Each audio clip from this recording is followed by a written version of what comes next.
ಎಲ್ಲ ಹೇಗಿದ್ದೀರಾ? ಕ್ಷೇಮವಾಗಿದ್ದೀರಾ? ಸೌಖ್ಯವಾಗಿದ್ದೀರಾ? ಹಾಗೂ ದೇವರ ನಾಮ ಜಪವನ್ನು ಮಾಡ್ತಾ ಇದ್ದೀರಾ? ಹಾಗೂ ಈ ಒಂದು ಗುಪ್ತ ನವರಾತ್ರಿಯಲ್ಲಿ ತಾಯಿ ಆರಾಧನೆ ಮಾಡ್ತಾ ಇದ್ದೀರಾ ಅಂತ ತಿಳ್ಕೊಳ್ತಾ ಯಾರ್ಯಾರೆಲ್ಲ ಸಬ್ಸ್ಕ್ರೈಬ್ ಮಾಡಿದ್ದೀರಾ ಥ್ಯಾಂಕ್ ಯು ಸೋ ಮಚ್. ಹೀಗೆ ನಿಮ್ಮ ಪ್ರೀತಿ ವಿಶ್ವಾಸ ನನ್ನ ಚಾನಲ್ ಮೇಲೆ ಹೀಗೆ ಇರಲಿ. ಯಾರ್ಯಾರೆಲ್ಲ ಪ್ರೈವೇಟ್ ರೀಡಿಂಗ್ ತೊಗೋಬೇಕು ನನ್ನ ಪರ್ಸ್ನಲ್ ನಂಬರ್ಗೆ ಮೆಸೇಜ್ ಮಾಡಿ. ನಿಮ್ಮ ಲೈಫ್ನ ಯಾವುದಾದ್ರೂ ಒಂದು ಸಮಸ್ಯೆಯಲ್ಲಿ ಬಳಲ್ತಾ ಇದ್ದೀರಾ ಅಂದರೆ ಸೊ ಮುಂದೆ ಅದನ್ನು ಬದಲಾಯಿಸ್ಕೊಳ್ಳೋ ಶಕ್ತಿ ನಿಮಗಿದೆ, ಆ ಒಂದು ಅವಕಾಶ ನಿಮಗಿದೆ. ಅದಕ್ಕಾಗಿ ನೀವು ನನ್ನ ಸಹಾಯ ತಗೋಬಹುದು. ಅದಕ್ಕಾಗಿ Lamafera healing, theta healing, dragon reiki healing, dragon healing, so ತುಂಬ ಮೊಡಾಲಿಟೀಸಿಂದ ನಿಮ್ಗೆ ಏನು ಸಮಸ್ಯೆ ಇದೆ ಅದರಿಂದ ಏನು ಡಿವೈನ್ ಗೈಡೆನ್ಸ್ ಬರುತ್ತೆ, ನಾನು ಅದ್ರ ಪ್ರಕಾರ ಆ ಯೂನಿವರ್ಸ್ನ ಮೀಡಿಯೇಟರ್ ಆಗಿ ಯೂನಿವರ್ಸ್ನ ಒಂದು ಬ್ಲೆಸ್ಸಿಂಗ್ಸನ್ನು ನಿಮಗೆ ತಲುಪಿಸೋವಂತಹ ಸಣ್ಣ ಕೆಲಸವನ್ನು ನಾನು ಮಾಡ್ತೀನಿ. ಖಂಡಿತ ಇದರಲ್ಲಿ ನಿಮ್ಮ ಸಮಸ್ಯೆಯಿಂದ ನೀವು ಹೊರಗಡೆ ಬರ್ಬೋದು. ಈಗಾಗಲೇ ತುಂಬ ಜನ ಅವರ ಸಕ್ಸಸ್ ಸ್ಟೋರೀಸ್ನ ಶೇರ್ ಮಾಡ್ತಾ ಇದ್ದಾರೆ. ನೀವು ನನ್ನ ವಾಟ್ಸಪ್ ಚಾನಲ್ಗೆ ಜಾಯಿನ್ ಆದರೆ ಅದರಲ್ಲಿ ನಿಮಗೆ ಅದ್ರ ಬಗ್ಗೆ ಎಲ್ಲ ತಿಳಿಯುತ್ತೆ. ಈಗ ಫೆಬ್ರವರಿ 2ಕ್ಕೆ 2 ಪೋರ್ಟಲ್ ಬರ್ತಾಯಿದೆ. ನೀವು ಅದಕ್ಕೂ ಕೂಡ ಗೈಡೆಡ್ ಮೆಡಿಟೇಷನ್ ಇರುತ್ತೆ. ಸೊ ತುಂಬ ದಿವಸಗಳಿಂದ ನಿಮ್ಮ ವಿಶಸ್ ಮ್ಯಾನಿಫೆಸ್ಟ್ ಆಗಿಲ್ಲ ಅಂದರೆ ದಯವಿಟ್ಟು ಅದಕ್ಕೆ ಜಾಯಿನ್ ಆಗಿ. ನೀವು ಅದಕ್ಕೆ ಕೊಡೋ ಹಣ ಸ್ವಲ್ಪ ಇರ್ಬೋದು, ಆದರೆ ಅದರಿಂದ ಪಡ್ಕೊಳ್ಳೋ ಅಂತಹ ಏನು ಆ ಮ್ಯಾನಿಫೆಸ್ಟೇಷನ್ ನಿಮಗೆ ಟ್ರೂ ಆಗಿ ನಿಮ್ಮ ಮುಂದೆ ಬಂದಾಗ ಸೊ ಅದಕ್ಕಿಂತ ಖುಷಿ ಬೇರೆ ಇಲ್ಲ. So thank you for listening. So ಬನ್ನಿ, ಈಗ ನಾನು ಗುಪ್ತ ನವರಾತ್ರಿಯಲ್ಲಿ ತಾಯಿಯ ಮೆಸೇಜಸ್ ನಿಮಗೆ ಏನಿದೆ ಅಂತ ಇಲ್ಲಿ ತಿಳಿಸ್ಕೊಡ್ತಾ ಇದ್ದೀನಿ. ಅಮ್ಮ ತಾಯಿ ದುರ್ಗಾ ಮಾತಾ ಏನು ಮೆಸೇಜಸ್ ಇದೆ ನನ್ನ ವ್ಯೂವರ್ಸ್ಗೆ ದಯವಿಟ್ಟು ತಿಳಿಸ್ಕೊಡಿ. ನೀವೇನು ಹೇಳ್ತೀರಿ ಅದನ್ನು ನೇರವಾಗಿ ನಾನು ಅವ್ರಿಗೆ ತಲುಪಿಸುವಂಥ ಶಕ್ತಿಯನ್ನು ನನಗೆ ನೀಡಿ. Thank you, thank you, thank you. So first card, flow like a river, obstacles are stones not walls. So ಇಲ್ಲಿ ತಾಯಿ ಹೇಳ್ತಾ ಇದ್ದಾರೆ, ಇಲ್ಲಿ ಕೆಲವರಿಗೆ ಜೀವನದಲ್ಲಿ ಕೆಲವೊಂದು ಮೆಡಿಟೇಷನ್ ಕೂತ್ಕೋತೀರಾ, ತುಂಬ ಆಬ್ಸ್ಟಕಲ್ಸ್ ಬರುತ್ತೆ, ತುಂಬ ಯಾರು ಮಾಡೋಕ್ಕೆ ಬಿಡಲ್ಲ, ಅಥವಾ ಬೇರೆ ಬೇರೆ ಥಾಟ್ಸು ತುಂಬ ಬರುತ್ತೆ, ಬೇರೆ ಎನರ್ಜೀಸು ನಿಮಗೆ ತುಂಬ ಅಬ್ಸ್ಟಕಲ್ಸ್ ಕ್ರಿಯೇಟ್ ಮಾಡುತ್ತೆ ಅಂತ ನೀವು ಅದನ್ನು ನೀವೇನಾದರೂ ಬಿಟ್ಟರೆ ಸೊ ಅದು ನಿಮ್ಮ ಕರ್ಮಗಳು ಗೆದ್ದಂಗೆ, ಅಥವಾ ನಿಮ್ಮ ಸುತ್ತ ಇರುವಂತಹ ಅನ್ವಾಂಟೆಡ್ ಎನರ್ಜೀಸ್ ಗೆದ್ದಂಗೆ. ಸೊ ಅದನ್ನು ಗೆಲ್ಲೋದಕ್ಕೆ ಬಿಡಬೇಡಿ. ಅದೆಲ್ಲ ಒಂದು ಪರೀಕ್ಷೆ. ತಾಯಿಯನ್ನು ನಂಬಿ, ನಿಮ್ಮ ದೇವರನ್ನು ನಂಬಿ, ಯೂನಿವರ್ಸನ್ನು ನಂಬಿ ಆ ನಿಮ್ಮ ಕರ್ಮವನ್ನು ಆ ತಾಯಿ ನಿಮ್ಮಿಂದ ದೂರ ಮಾಡೋದಕ್ಕೆ ರೆಡಿಯಾಗಿದ್ದಾರೆ. ಅದಕ್ಕೂ ಮುಂಚೆ ನೀವು ರೆಡಿಯಾಗಬೇಕು. ಇಲ್ಲಿ ಗಂಗಾ ಮಾತಾ ಹೇಳ್ತಾ ಇದ್ದಾರೆ. ಗಂಗಾ ಮಾತಾ ಕೂಡ ದುರ್ಗಾ ಮಾತೆಯ ಒಂದು ಸ್ವರೂಪ. ಅವರು ನಿಮ್ಮ ಕಾರ್ಮಿಕ್ ಬ್ಲಾಕೇಜಸ್ ಏನಿದೆ ಅದನ್ನು ಖಂಡಿತ ರಿಮೂವ್ ಮಾಡ್ತಾರೆ. ಇಲ್ಲಿ ನನಗೆ ಬಂದಿರೋವಂಥ ಮೆಸೇಜ್ ಏನಂದರೆ, ಗಂಧಿಗೆ ಅಂಗಡಿನಲ್ಲಿ ನಿಮಗೆ ಗಂಗಾಜಲ ಸಿಗುತ್ತೆ, ಅದನ್ನು ನೀವು ತೊಗೊಂಬಂದು ನೀವು ಸ್ನಾನ ಮಾಡೋವಂತಹ ನೀರಿಗೆ ಒಂದು ತೊಟ್ಟು ಹಾಕಿದ್ರೂ ಸಾಕು. ಆ ಒಂದು ಶಕ್ತಿ, ತಾಯಿಯ ಶಕ್ತಿ ಆ ನೀರಿಗೆ ಇನ್ಫ್ಯೂಸ್ ಆಗುತ್ತೆ. ಅಥವಾ ನೀವು ವಾಟರ್ ಟ್ಯಾಂಕಿಗೆ ಕೂಡ ಹಾಕಿದ್ರೆ ನಿಮ್ಮ ಇಡೀ ಮನೆ ಎಲ್ಲರಿಗೂ ಕೂಡ ಅದಾಗುತ್ತೆ. ನೀವು ಮನೆಗೆಲ್ಲ ಉಪಯೋಗಿಸ್ತೀರ. ಆ ಒಂದು ಪಾವಿತ್ರ್ಯತೆ ಬರುತ್ತೆ. ಏನಾದರೂ ಅನ್ವಾಂಟೆಡ್ ಎನರ್ಜೀಸ್ ಇದ್ದರೂ ಕೂಡ ಅದು ತೊಳೆದು ಹಾಕುತ್ತೆ. ಈಗ ನೀವು ಆ ನೀರನ್ನೇ ಮನೆ ಒರೆಸೋದಕ್ಕೂ ಬಳಸ್ತೀರಿ, ಅಡುಗೆಗೆ ಬಳಸ್ತೀರಿ. ಈ ಥರ ಎಲ್ಲ ಮಾಡಿದಾಗ ಏನಾಗುತ್ತೆ, ಅದು ನಿಮ್ಮ ದೇಹನೂ ಸೇರಿಕೊಳ್ಳುತ್ತೆ, ನಿಮ್ಮ ಮನೆಯೂ ಸೇರಿಕೊಳ್ಳುತ್ತೆ. ಆಗ ಯಾವುದೇ ಅನ್ವಾಂಟೆಡ್ ಎನರ್ಜೀಸ್ ಖಂಡಿತ ಸೇರೋದಕ್ಕೆ ಅವಕಾಶ ಇಲ್ಲ. ಸೊ ಇಲ್ಲಿ ಇನ್ನೊಂದು ರೆಮಿಡಿ ಬರ್ತಾ ಇದೆ. ನಿಮ್ಮ ಮನೆಯ ಮುಂದೆ ತುಳಸಿ ಮಾತಾಗೆ ಪ್ರತಿದಿನ ಓಂ ಗಂಗೆ ನಮಃ ಅಂತ ಹೇಳ್ತಾ ಆ ತಾಯಿಗೆ ನೀರನ್ನು, ಶುದ್ಧ ಜಲವನ್ನು ಅರ್ಪಿಸಿ ಅಂತ. ಖಂಡಿತ ಇದನ್ನು ಮಾಡಿ. ನಿಮ್ಮ ಜೀವನದಲ್ಲಿ ಏನು ಅಬ್ಸ್ಟಕಲ್ಸ್ ಬರ್ತಾ ಇದೆ ಅಲ್ಲ, ಅದನ್ನು ತಾಯಿ ರಿಮೂವ್ ಮಾಡ್ತಾರೆ. ಮತ್ತು ಇಲ್ಲಿ ಕೆಲವರಿಗೆ ನಿಮ್ಮ ಪಾರ್ಟ್ನರ್ಶಿಪ್ಪಲ್ಲಿ ಪ್ರಾಬ್ಲಮ್ ಬರ್ತಾ ಇರಬಹುದು. ಏನೇ ಪ್ರಯತ್ನ ಮಾಡಿದ್ರೂ ಕೂಡ ನಿಮಗೆ ನಿಮ್ಮ ಪಾರ್ಟ್ನರಿಂದ ಕಮಿಟ್ಮೆಂಟ್ ಸಿಗದೇ ಇರಬಹುದು. ಅದಕ್ಕೂ ಕೂಡ ತಾಯಿ ಉತ್ತರ ಕೊಡ್ತಾ ಇದ್ದಾರೆ. ಖಂಡಿತ ಇದನ್ನು ಮಾಡಿ, ನಿಮಗೆ ಅದರಿಂದ ನೀವು ಹೊರಗಡೆ ಬರ್ತೀರ. Don't beg, I am the source, ask with faith. ನಾವು ಪ್ರತಿ ಪೂಜೆ ಮಾಡುವಾಗಲೂ ಕೂಡ ಏನು ಮಾಡ್ತೀವಿ ಅಂದರೆ, ಏನಾದರೂ ಇಷ್ಟುದ್ದ ಬೇಡಿಕೆ ಲಿಸ್ಟನ್ನು ಇಟ್ಕೊಂಡೆ ನಾವು ತಾಯಿಯನ್ನು ಅಥವಾ ಯಾವುದಾದ್ರೂ ಪೂಜೆಯನ್ನು ಮಾಡ್ತೀವಿ. ಅದಕ್ಕೂ ಮುಂಚೆ ನಾವು ಆ ಒಂದು ಎನರ್ಜಿ ಜೊತೆ, ತಾಯಿ ಜೊತೆ ಕನೆಕ್ಟ್ ಆಗಬೇಕು. ಅದಕ್ಕೋಸ್ಕರ ನಾವು ಪ್ರೇಯರ್ ಮಾಡಬೇಕು, ಅಮ್ಮ ತಾಯಿ ನನ್ನ ಜೀವನದಲ್ಲಿ ಸದಾ ನೀನು ನೆಲೆಸಿರು ಅಂತ. ಆಗ ತಾಯಿಯ ಜೊತೆ ನಿಮ್ಮ ಕನೆಕ್ಷನ್ ತುಂಬ ಸ್ಟ್ರಾಂಗ್ ಆಗುತ್ತೆ. ಆಮೇಲೆ ನಿಮ್ಗೆ ಏನು ಬೇಕು ಏನು ಬೇಡ ತಾಯಿನೇ ನೋಡ್ಕೊತಾರೆ. ಹಾಗಾಗಿ ತುಂಬ ಉದ್ದ ಪಟ್ಟಿಗಳನ್ನ ಇಟ್ಕೊಂಡು ನಾವು ತಾಯಿ ಪೂಜೆ ಮಾಡೋದು ಬೇಡ. ಭಕ್ತಿಯಿಂದ ಶ್ರದ್ಧೆಯಿಂದ ಮೊದಲು ತಾಯಿಯ ಜೊತೆ ಒಂದು ಬಾಂಡನ್ನು ಕ್ರಿಯೇಟ್ ಮಾಡ್ಕೊಳ್ಳಿ, ಒಂದು ಪ್ರೀತಿಯನ್ನು ಸಂಬಂಧವನ್ನು ಉಂಟು ಮಾಡ್ಕೊಳ್ಳಿ. ಅದೊಂದು ಬ್ರಿಡ್ಜು. ನೀವು ಒಮ್ಮೆ ತಾಯಿ ಜೊತೆ ಕನೆಕ್ಟ್ ಆಯಿತು ಅಂದರೆ ತಾಯಿನೇ ಖಂಡಿತ ನಿಮಗೆ ಕೊಡ್ತಾರೆ. ಮತ್ತು ಇನ್ನು ಕೆಲವರು ಇಲ್ಲಿ ಅವೇಕನ್ ಆಗಿದ್ದೀರಾ, ತಾಯಿ ಜೊತೆ ಕನೆಕ್ಟ್ ಆಗಿದ್ದೀರಾ. ಇಲ್ಲಿ ವಿಘ್ನೇಶ್ವರ ಸ್ವಾಮಿ ಕೂಡ ಇದ್ದಾರೆ. ಯಾರಾದರೂ ಮಗುಗೋಸ್ಕರ ತಾಯಿಯನ್ನು ಪ್ರಾರ್ಥನೆ ಮಾಡಿದರೆ ನಿಮಗೆ ತಾಯಿಯಿಂದ ಬ್ಲೆಸ್ಸಿಂಗ್ಸು ಸಿಗ್ತಾ ಇದೆ. ತಾಯಿ ಜಗಜ್ಜನನಿ, ಅವರು ಜೋರಾಗಿ ಪ್ರಪಂಚಕ್ಕೆ ಹೇಳ್ತಾ ನಿಮ್ಗೇನು ಬೇಕು ಅದನ್ನು ಕೊಡಲ್ಲ. ಸೈಲೆಂಟಾಗಿ ನಿಮ್ಮ ಜೀವನಕ್ಕೆ ಏನು ಬೇಕು, ಯಾರು ಇಡೀ ಜಗತ್ತಿಗೆ ಪೂಜೆ ಮಾಡ್ತಾಯಿದ್ದೀನಿ ಅಂತ ಜೋರಾಗಿ ಕೂಗು ಹೇಳಿ ಯಾರು ಪೂಜೆ ಮಾಡ್ತಾರೆ, ಅವರಲ್ಲಿ ಭಕ್ತಿ ಇಲ್ಲದೆ ಅದನ್ನು ಮಾಡಿದ್ರೆ ಅದು ವೇಸ್ಟ್. ಯಾಕಂದರೆ ತಾಯಿ ನೋಡೋದು ಮನಸ್ಸನ್ನು. ನೀವು ಜೋರಾಗಿ ಇಡೀ ಊರಿಗೆ ಗೊತ್ತಾಗೋ ಥರ ಪೂಜೆ ಮಾಡೋದು ತಾಯಿ ಕೇಳಲ್ಲ. ಭಕ್ತಿಯಿಂದ ನಿಮ್ಮ ಹತ್ರ ಏನಿದೆ ಅದು, ಒಂದು ಹೂವು, ಒಂದು ಹಣ್ಣು, ಒಂದು ಕರ್ಪೂರ, ಊದ್ಗಡ್ಡೆ, ಏನಿದೆ ನಿಮ್ಮ ಹತ್ರ ಅದು ಇಲ್ವಾ, ಭಕ್ತಿಯಿಂದ ಕುತ್ಕೊಂಡು ಜಪ ಮಾಡಿ ಅದಕ್ಕೆ ತಾಯಿ ಒಲಿತಾರೆ. ಸೊ ನಿಮ್ಗೇನು ಬೇಕು ಅದನ್ನು ಭಿಕ್ಷೆ ಕೇಳೋ ಥರ ಕೇಳಬೇಡಿ. ನಾನೇ ಸೋರ್ಸು, ನನ್ನಲ್ಲಿ ಎಲ್ಲ ಇದೆ, ಅನುಮಾನ ಪಡಬೇಡಿ. ನಿಮ್ಗೇನು ಬೇಕು ಅದನ್ನು ಭಕ್ತಿಯಿಂದ ನಂಬಿಕೆಯಿಂದ ಕೇಳಿ. ಎಲ್ಲವನ್ನು ನಾನು ಕೊಡಬಲ್ಲೆ ಅಲ್ವಾ. ತಾಯಿ ಕೊಡೋಕ್ಕಾಗದೇ ಇರೋದು ಏನಿದೆ, ಎಲ್ಲ ತಾಯಿನೇ. ಸೊ ಎಲ್ಲ ಇದೆ. ನಂಬಿಕೆಯಿಂದ ಕೂತ್ಕೊಂಡು ಮನಸ್ಸಲ್ಲೇ ಆಗಲಿ ತಾಯಿಯನ್ನು ನೆನಪಿಸ್ಕೊಂಡು ಕೇಳಿ. ನಿಮ್ಮ ಭಕ್ತಿಗೆ ತಾಯಿ ಖಂಡಿತ ಬರ್ತಾರೆ. ಮತ್ತು ನಮ್ಮ ಜಾತಕದಲ್ಲಿ, ನಮ್ಮ ಕುಂಡಲಿಯಲ್ಲಿ ಏನೇ ದೋಷ ಇದ್ದರೂ ಕೂಡ ನಮ್ಮ ಇಷ್ಟ ದೇವರು ನಮಗೆ ಒಮ್ಮೆ ಒಲಿದ್ರೆ ಅದು ಯಾವುದೂ ಕೂಡ ಪರಿಗಣನೆಗೆ ಬರೋದೇ ಇಲ್ಲ. ನಮ್ಮದೇನೇ ದೋಷ ಇದ್ದರೂ ಕೂಡ ತಾಯಿ ಎಲ್ಲವನ್ನು ಮನ್ನಿಸ್ತಾರೆ. ಹಾಗಾಗಿ ಅವರ ಜೊತೆ ಒಂದು ಕನೆಕ್ಷನನ್ನು ಮಾಡಿ. ಹಾಗೆ ಇಲ್ಲಿ ತಾಯಿ ನಿಮಗೆ ಹೇಳ್ತಾ ಇದ್ದಾರೆ, ನಿಮ್ಗೇನೆಲ್ಲ ಆಸೆಗಳಿದೆ ಅದನ್ನೆಲ್ಲ ತಾಯಿಗೆ ಒಂದು ಜರ್ನಲಿಂಗ್ ಮಾಡೋಕ್ಕೆ ತಾಯಿ ಹೇಳ್ತಾ ಇದ್ದಾರೆ. ಹೇಗೆ ಮಾಡೋದು, ತಾಯಿಗೆ ನೀವು ಹೇಗೆ ಒಬ್ಬ ಫ್ರೆಂಡ್ ಜೊತೆ ಮಾತಾಡ್ತೀರಾ ಹಾಗೆ ತಾಯಿಗೆ ಒಂದು ಪತ್ರವನ್ನು ಬರೆದು ನಿಮ್ಮ ಒಂದು ದೀಪದ ಕೆಳಗಡೆಗೆ ಅದನ್ನು ಇಡಿ. ಸಾಧ್ಯ ಆದರೆ ಅದಕ್ಕೆ ಚಕ್ಕೆ ಪುಡಿಯನ್ನು ಮಾಡಿ ಅದಕ್ಕೆ ಸ್ಪ್ರಿಂಕಲ್ ಮಾಡಿ ನಿಮ್ಮ ಕಡೆ ಆದಂಗೆ ಫೋಲ್ಡ್ ಮಾಡಿ, ಹೊರಗಡೆ ಫೋಲ್ಡ್ ಮಾಡಬೇಡಿ. ಅದನ್ನು ಒಂದು ದೀಪದ ಕೆಳಗೆ ಇಟ್ಟು ತಾಯಿಯ ಹೆಸರಲ್ಲಿ ಒಂದು ದೀಪವನ್ನು, ತುಪ್ಪದ ದೀಪವನ್ನು ಹಚ್ಚಿ ಆಮೇಲೆ ಅದನ್ನು ನಿಮ್ಮ ತಲೆದಿಂಬಲ್ಲಿ ಇಟ್ಟು ಮಲಗಿ 21 ದಿನ ಆದಮೇಲೆ ಅದನ್ನು ತೆಗೆದು ಸುಟ್ಟು ಹಾಕಿ ಅದನ್ನು ಯೂನಿವರ್ಸ್ಗೆ ಬ್ಲೋ ಮಾಡಿ. ಖಂಡಿತ ನಿಮ್ಮ ವಿಶ್ವಾಸ. ತಾಯಿ ಹೇಳ್ತಿದ್ದಾರೆ ಇಲ್ಲಿ. ತಾಯಿ ಹೇಳಿದ್ಮೇಲೆ ಮರುಮಾತಿಲ್ಲ. ಈ ವಿಡಿಯೋ ನಿಮ್ಮ ಮುಂದೆ ಬಂದಿದೆ ಅಂದರೆ ನಿಮ್ಮ ಯಾವುದೋ ವಿಷಯನ ತಾಯಿ ಫುಲ್ಫಿಲ್ ಮಾಡೋಕ್ಕೆ ಅಂತಲೇ ಬಂದಿದ್ದಾರೆ. ನೆಗ್ಲೆಕ್ಟ್ ಮಾಡಬೇಡಿ. ಈ ದಿನವೇ, ಈಗ ನಿಮ್ಮ ವಿಡಿಯೋ ಯಾವತ್ತೂ ನಿಮ್ಮ ಮುಂದೆ ಬರುತ್ತೆ, ಆ ಕ್ಷಣ ಈ ಕೆಲಸವನ್ನು ಮಾಡಿ. ನಿಮ್ಮ ಆಸೆಗಳು ಏನೇನಿದೆ ತಾಯಿಗೆ ಪತ್ರವನ್ನು ಬರೀರಿ. ಅದನ್ನು ನಿಮ್ಮ ತಲೆದಿಂಬಲ್ಲಿಟ್ಟು ಮಲಗಿ. ಖಂಡಿತ ನಿಮಗೆ ಆಸೆಗಳು ನೆರವೇರ್ತಾ ಹೋಗುತ್ತೆ.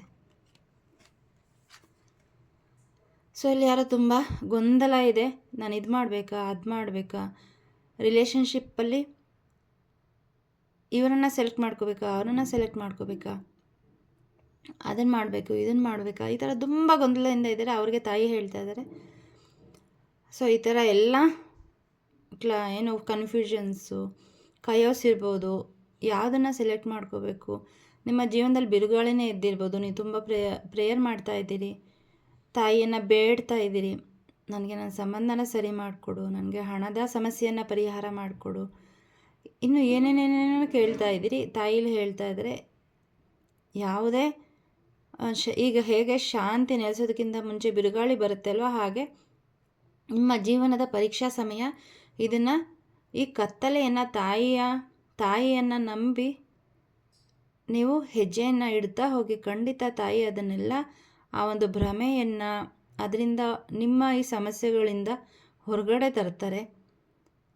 ಆ ಒಂದು ಕತ್ತಲೆ ಅಂಧಕಾರನ ತೆಗೆದು ಜೀವನದಲ್ಲಿ ನಿಮಗೆ ಬೆಳಕನ್ನು ತಾಯಿ ಮೂಡಿಸ್ಕೊಡ್ತಾರೆ. ಸೊ ದೀಪವನ್ನು ಹಚ್ಚಿಟ್ಟು ಸೈಲೆಂಟಾಗಿ 9 ನಿಮಿಷ ನಿಮಗೇನು ಕನ್ಫ್ಯೂಷನ್ ಇದೆ, ನಿಮಗೇನು ಕಷ್ಟ ಇದೆ, ಅದನ್ನು ಆ ದೀಪದ ಮುಂದೆ ನನಗೆ ದಾರಿ ತೋರಿಸು ಅಂತ ಹೇಳಿ ಆ ದೀಪದ ಜ್ಯೋತಿಯನ್ನು ನೋಡ್ತಾ 9 ನಿಮಿಷ ಅದನ್ನೆಲ್ಲ ಅರ್ಪಿಸ್ಬಿಡಿ. ಅದು ತಾಯಿಯ ಪಾದಕ್ಕೆ ಸೇರುತ್ತೆ. ಮತ್ತು ನಿಮ್ಮ ಬ್ರೀದಿಂಗ್ ಎಕ್ಸಸೈಸನ್ನು ಮಾಡಿ, ಓಂಕಾರ ಚಾಂಟಿಂಗ್ ಮಾಡಿ. ಓಂಕಾರ ಚಾಂಟಿಂಗ್ ಮಾಡೋದ್ರಿಂದ ನಿಮ್ಮ ಆರ ಕ್ಲೆನ್ಸ್ ಆಗುತ್ತೆ, ನಿಮ್ಮ ಚಕ್ರ ಬ್ಯಾಲೆನ್ಸ್ ಆಗುತ್ತೆ. ಇಷ್ಟಾದರೆ ಸಾಕು. ನಿಮ್ಮ ಜೀವನದಲ್ಲಿ ಏನೇ ಇದ್ದರೂ ಕೂಡ ನಮ್ಮ ಪಾಪ ಕರ್ಮಗಳೆಲ್ಲ ಇರೋದು ನಮ್ಮ ಮಣಿಪುರ ಚಕ್ರದಲ್ಲಿ. ಹಾಗೆ ನಮ್ಮ ಜೀವನಕ್ಕೆ ಹಣಕ್ಕೆ ಸಂಬಂಧಪಟ್ಟ ಎಲ್ಲನೂ ಇರೋದು ನಮ್ಮ ಚಕ್ರದಲ್ಲೇ ಇರುತ್ತೆ. ಹಾಗಾಗಿ ಚಕ್ರ ಬ್ಯಾಲೆನ್ಸ್ ಮಾಡ್ತಾ ಬನ್ನಿ. ನಿಮ್ಮ ಜೀವನದ ಎಲ್ಲ ಸಮಸ್ಯೆಗಳು ಪರಿಹಾರ ಆಗುತ್ತೆ. 1 ದಿನ ಮಾಡ್ತೀನಿ, 2 ದಿನ ಮಾಡ್ತೀನಿ, ಏನೂ ಆಗಲಿಲ್ಲ, 1 ತಿಂಗಳು ಮಾಡಿದ್ದೀನಿ, ಏನೂ ಆಗಿಲ್ಲ ಅಂದರೆ ನಿಮಗೆ ತಾಯಿ ಹೇಳ್ತಾ ಇದ್ದಾರೆ, ಇನ್ನೂ ನೀನು ಇಂಟೆನ್ಸಿವ್ ಆಗಿ, ಇನ್ನೂ ಉಗ್ರವಾಗಿ, ಅಂದರೆ ಮೀನ್ಸ್ ಉಗ್ರ ಅಂದರೆ ಇನ್ನೂ ಜಾಸ್ತಿ ಡೀಪಾಗಿ ನೀವು ಅದನ್ನು ಮಾಡೋದಕ್ಕೆ ಶುರು ಮಾಡಿ ಅಂತ ನಿಮ್ಮಿಂದ ತಾಯಿ ಇನ್ನೂ ಎಕ್ಸ್ಪೆಕ್ಟ್ ಮಾಡ್ತಾ ಇದ್ದಾರೆ. ನೀವೇನೋ ಮಾಡ್ತಾ ಇದ್ದೀರಿ ಅಲ್ವಾ, ಮೆಡಿಟೇಷನ್ ಆಗಿರ್ಬೋದು, ಮಂತ್ರ ಜಪ ಆಗಿರ್ಬೋದು, ಇನ್ನೂ ಸ್ವಲ್ಪ ಇಂಟೆನ್ಸಾಗಿ ಮಾಡಿ ಅಂತ ತಾಯಿ ಆಶೆ. ಅಂದರೆ ನೀವು ಇನ್ನೂ ಕನೆಕ್ಟ್ ಆಗೋದಿದೆ, ಇನ್ನೂ ಕರ್ಮ ಕಳೆಯೋದಿದೆ ಅಂತ. 1 ತಿಂಗಳಿಂದ ಮಾಡ್ತಾಯಿದ್ದೀನಿ, 2 ತಿಂಗಳಿಂದ ಅಲ್ಲ, 6 ತಿಂಗಳು, 8. ಇಂದಿನ ಕಾಲದಲ್ಲಿ ಋಷಿಮುನಿಗಳು ವರ್ಷಾನುಗಟ್ಟಲೆ ತಪಸ್ಸು ಮಾಡ್ತಾಯಿದ್ರು. ಆದರೆ ನಮ್ಮ ಕಲಿಯುಗದಲ್ಲಿ ಆ ಒಂದು ವರ ನಮಗೆ ಸಿಕ್ಕಿದೆ. ಮಂತ್ರ ಜಪ ಮನೆಯಲ್ಲೇ ಇದ್ಕೊಂಡು, ನಮ್ಮ ಸಂಸಾರದ ಜೊತೆಯಲ್ಲಿ ಇದ್ಕೊಂಡು ನಾವು ದೇವರನ್ನು ಆರಾಧನೆ ಮಾಡಿದ್ರೆ ಅವರು ಒಲಿತಾರೆ. ಅದೊಂದು ವರ. ಅದನ್ನು ಖಂಡಿತ ಉಪಯೋಗಿಸ್ಕೊಳ್ಳಿ, ನಿಮ್ಮ ಕರ್ಮಗಳನ್ನು ಕಳೆದುಕೊಳ್ಳಿ. ಆಮೇಲೆ ಎಲ್ಲ ನಿಮ್ಗೆ ಏನು ಬೇಕು ಆಗ್ತಾ ಹೋಗುತ್ತೆ. ಆಗಿಲ್ಲ ಆಗಿಲ್ಲ ಆಗಿಲ್ಲ ಅಂತ ಸಮಸ್ಯೆ ಬಗ್ಗೆ ನೀವು ಗಮನ ಕೇಂದ್ರೀಕರಣ ಆದರೆ ಯೂನಿವರ್ಸ್ಗೆ ಮೆಸೇಜ್ ಏನಾಗುತ್ತೆ, ನಿಮಗೆ ಇದರಲ್ಲೇ ಸುಖ ಇದೆ, ನೀವು ಇದನ್ನೇ ಮ್ಯಾನಿಫೆಸ್ಟ್ ಮಾಡ್ತಾ ಇದ್ದೀರಾ, ನಿಮ್ಗೆ ಇದು ಬೇಕು ಅಂತ ಅದನ್ನೇ ಕೊಡ್ತಾರೆ. ಹಾಗಾಗಿ ನಾನು ಅಷ್ಟು ದಿವಸದಿಂದ ಮಾಡ್ತಾಯಿದ್ದೀನಿ, ಇಷ್ಟು ದಿನ ಮಾಡ್ತಾಯಿದ್ದೀನಿ, ಆಗ್ತಾ ಇಲ್ಲ ಅಂತಂದರೆ ಖಂಡಿತ ನೀವು ಏನೋ ತಪ್ಪು ಮಾಡ್ತಾ ಇದ್ದೀರಾ. ಅದನ್ನು ನೋಡಿ ಮತ್ತೆ ನಿಮ್ಮ ಕರ್ಮಗಳು ಕಳೆಯೋಕ್ಕಿದೆ. ಸರೆಂಡರ್ ಮಾಡಿರೋದಿಲ್ಲ. ಏನು ಸಮಸ್ಯೆ ಇದೆ ಅದ್ರ ಬಗ್ಗೆನೇ ನೀವು ತುಂಬ ಫೋಕಸ್ ಮಾಡ್ತಾ ಇದ್ದೀರಾ ಅಂತ. ಅದರಿಂದ ನಿಮ್ಮ ಗಮನವನ್ನು ಹೊರಗಡೆ ತೆಗೆದುಕೊಂಡು ಬನ್ನಿ. ನಿಮ್ಗೆ ಏನಾಗಬೇಕು, fake it until make it. ಅಂದರೆ ಅದಾಗೋ ತನಕ ನೀವು ಅದು ಆಗಿದೆ ಅನ್ನೋ ಥರನೇ ಆ ಸುಳ್ಳನ್ನೇ ಹೇಳ್ತಾ ಹೋಗಬೇಕು. ಅದು ಆಗಿಲ್ಲ ಅಂದ್ರೂ ಕೂಡ. ಆಗ ಏನಾಗುತ್ತೆ, ಯೂನಿವರ್ಸ್ಗೆ ನಿಮ್ಗೆ ಇದು ಬೇಕು ಅನ್ನೋ ಮೆಸೇಜ್ ಹೋಗುತ್ತೆ. ಅದು ನಿಮ್ಮ ಜೀವನದಲ್ಲಿ ಆಗೋದಕ್ಕೆ ಬರುತ್ತೆ. ಖಂಡಿತ ಇದೊಂದು ತಪಸ್ಸಿನ ರೀತಿ. ಬಿಲೀವ್ ಮೀ, ನಾನು 3ರಿಂದ 4 ವರ್ಷ ತೊಗೊಂಡಿದ್ದೀನಿ ನನ್ನೇನು ಅಂತ ಕಂಡುಕೊಳ್ಳೋಕ್ಕೆ, ತಾಯಿ ಜೊತೆ ಕನೆಕ್ಟ್ ಆಗಲಿಕ್ಕೆ. ಸೊ ಇನ್ನೂ ಸ್ಟ್ರಗಲ್ ಆಗ್ತದೆ. ಕೆಲವೊಮ್ಮೆ ನನಗೆ ಒಂದು ಅಬ್ಸ್ಟಕಲ್ಸ್ ಬರ್ತಾಯಿದೆ. ಹಾಗಂತ ಬಿಟ್ಟರೆ ಖಂಡಿತ ನಾವು ಸೋಲ್ತೀವಿ. ಬಿಕಾಸ್ ನಮ್ಮ ಕರ್ಮಗಳು ಯಾವಾಗಲೂ ನಮ್ಮನ್ನು ಹಿಂದಕ್ಕೆ ತಳ್ತಾ ಇರುತ್ತೆ. ನಾವು ಹರಿಯೋ ನೀರಿನ ವಿರುದ್ಧ ಹೋಗ್ತಾ ಇರ್ತೀವಿ. ಸೊ ಇದು ಯಾರಿಗೆ ಮೆಸೇಜ್ ಅಂತ ಗೊತ್ತಿಲ್ಲ, ದಯವಿಟ್ಟು ತುಂಬ ನಿರಾಶರಾಗಬೇಡಿ. ಈ ಸ್ಪಿರಿಚುವಾಲಿಟಿನಲ್ಲಿ ನಿಮಗೆ ಉತ್ತರ ಇಲ್ಲ ಅನ್ನೋಂತಹ ಪ್ರಶ್ನೆಗಳೇ ಇಲ್ಲ. ನೀವು ಎಲ್ಲೂ ನಮಗೆ ಈ ಉತ್ತರ ಸಿಕ್ಕಿಲ್ಲ ಅಂದರೆ ಕೊನೆಗೆ ಆಧ್ಯಾತ್ಮಿಕತೆಯಲ್ಲಿ ಉತ್ತರ ಸಿಗುತ್ತೆ. ಅದಕ್ಕೋಸ್ಕರನೇ ನಿಮಗೆ ಅಲ್ಲೆಲ್ಲೂ ಉತ್ತರ ಸಿಕ್ಕಿರೋದಿಲ್ಲ. ನೀವು ನಿಮ್ಮ ಸೋಲ್ ಕಾಂಟ್ಯಾಕ್ಟ್ ಇದೇ ಆಗಿರ್ಬೋದು. ಸೊ ಇಲ್ಲಿ ಹೇಳ್ತಾ ಇದ್ದಾರೆ, ಖಂಡಿತ ನಿಮ್ಮದೇನೆಲ್ಲ